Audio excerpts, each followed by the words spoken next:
আসসালামু আলাইকুম ৰহমতুল্লাহি বাৰাকাতু।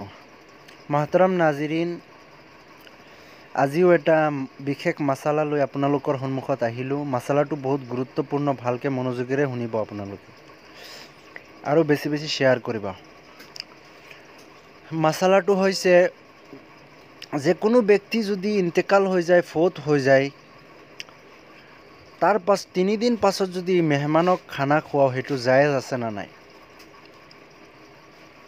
আহক আগত আমি উৰ্দু ইবাৰতটো শুনি লওঁ, তাৰ পাছত অসমীয়াত ইয়াৰ অনুবাদ কৰিম, তাৰ পাছত জবাবটো শুনি ল'ব। জবাবৰ ফতোৱা কি দিছে দাৰুল উলুমৰ পৰা, সেইটো শুনি ল'ব।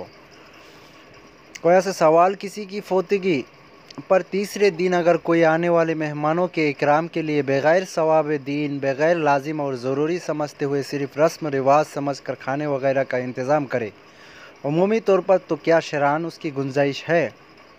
কৈ আছে, কোনো ব্যক্তি যদি ইন্তেকাল হৈ যায়,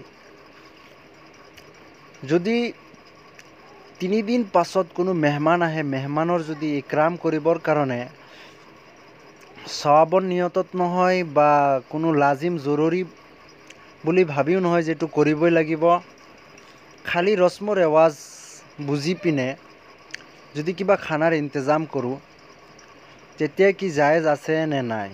ইয়াৰ বিষয়ে দাৰুল উলুম দেওবন্দৰ পৰা কি ফতোৱা আছে? যদি কোনো ব্যক্তি ইন্তেকাল হৈ যায়, ইন্তেকাল হৈ যোৱাৰ পাছত, অৰ্থাৎ 3 দিন পাছত, যদি ইন্তেকাল হোৱাৰ 3 দিন পাছত যদি কিবা খানা বনায় মেহমানসকলৰ কাৰণে, সেই খানাটো বনাই পিনে খুৱাব পাৰিবনে নাই তাৰ বিষয়ে আহক আমি শুনি লওঁ দাৰুল উলুম দেওবন্দে কি ফতোৱা দিছে। বিসমিল্লাহির रहमानिर रहीम। किसी मरहूम की वफ़ात के बाद तीसरे दिन भी बतौर रस्म मेहमान बनकर आना और मेहमानों के इकराम में खाना वगैरह पकाना या पकवाना, उसका इंतज़ाम करना खिलाफ सुन्नत और मकरूह है। কৈ আছে, যদি কোনো মৰহুমৰ ফৌতৰ পাছত, অৰ্থাৎ ইন্তেকাল হোৱাৰ পাছত 3 দিন পাছত যদি কোনো ৰস্ম ৰেৱাজ ভাবি মেহমান হৈ যদি কাৰোবাৰ ঘৰত আহে, অৰ্থাৎ আহিব নালাগে, এনেকুৱা মেহমান আহিব নালাগে, আহিলেও খানা বনা লৈ আহিব লাগে। আৰু কৈ আছে, মেহমানৰ ইজ্জতৰ কাৰণে, ইকৰামৰ কাৰণে, সন্মানৰ কাৰণে খানা বনোৱা, ইন্তজাম কৰা, এইটো খিলাফে সুন্নত হয়, মকৰুহ হয়। এনেকুৱা কৰিব নালাগে, এইটো সুন্নতৰ খিলাফ হয়, মকৰুহ হয়, জায়েজ নাই। শ্বেৰান উস্কি ভি গুঞ্জাইশ নেহি, ইয়াৰো কি নাই, ৰস্ম ৰেৱাজৰ হেৰিত কৰিলেও এইটো গুঞ্জাইশ নাই। দাৰুল উলুম দেওবন্দে ফতোৱাত गुंजाइश दिया नहीं, जायज़ बुली कुआ नहीं।